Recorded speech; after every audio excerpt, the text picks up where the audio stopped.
When I experience anxiety, I feel overwhelmed and scared of the future for my children. You know, not having a mum, it's just overpowering. So I've got to push that away, because if I dwell on that, well, yeah, I don't know where I'd be.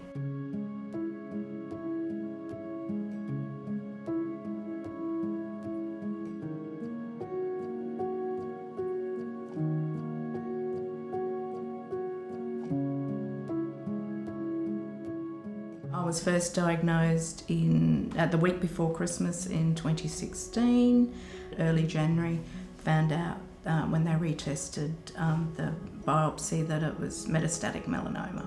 Everybody got a huge shock, not just me, you know, in the beginning, in the first few weeks, I suppose it was all me.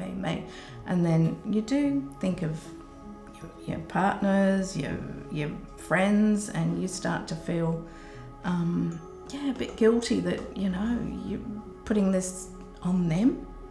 The 5th of January 2018, I was told that it had gone everywhere. So I was stage 4, bang, like that. It was in the breast, of course, in the top of my leg, my liver, my lung, and up here. And it took 7 months of the treatment, which I'm still on now.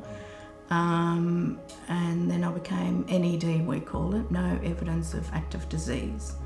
So 7 months later I was NED, and I'm still NED now. The worst time for my anxiety is just before the scan time, which is every 3 months. So every 3 months, just say the week before. Waiting for the results too. It's the result, waiting for the result anxiety or whatever.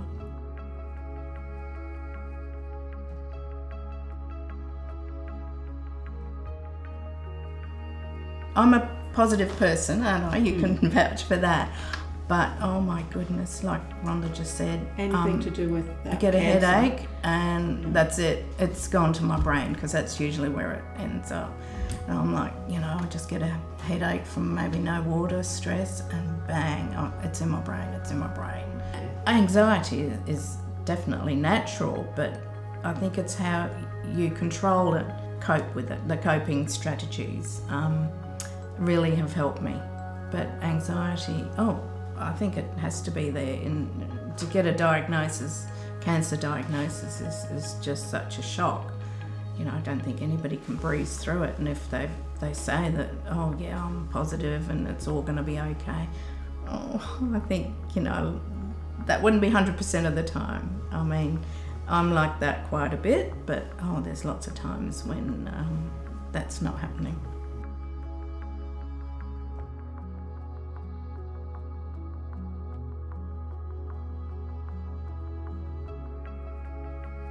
We need help in this.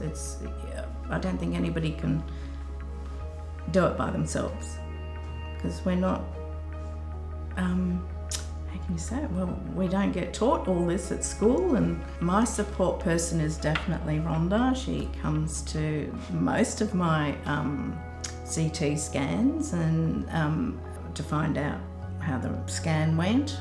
Rhonda has helped out greatly, like I said in the beginning, with liaising with all the other friends, so I don't get, you know, the 20 phone calls and have to say the same thing over and over again. So Rhonda graciously lets everybody know, and not only that, she helps with, you know, she might ring up and just know if I'm struggling. I've got gorgeous friends, but they don't know exactly how I'm feeling. That's when I feel alone in that part. But I've joined a Facebook group, and it's amazing, because they're all on there with some sort of stage, metastatic melanoma. You know, they get when you say something, whereas, you know, if I say it to Rhonda or a friend, they don't really know, and we don't expect them to know. They're not going through it. I also go to a face-to-face support group. Brilliant. We can sit in the room and we're all going through the same thing.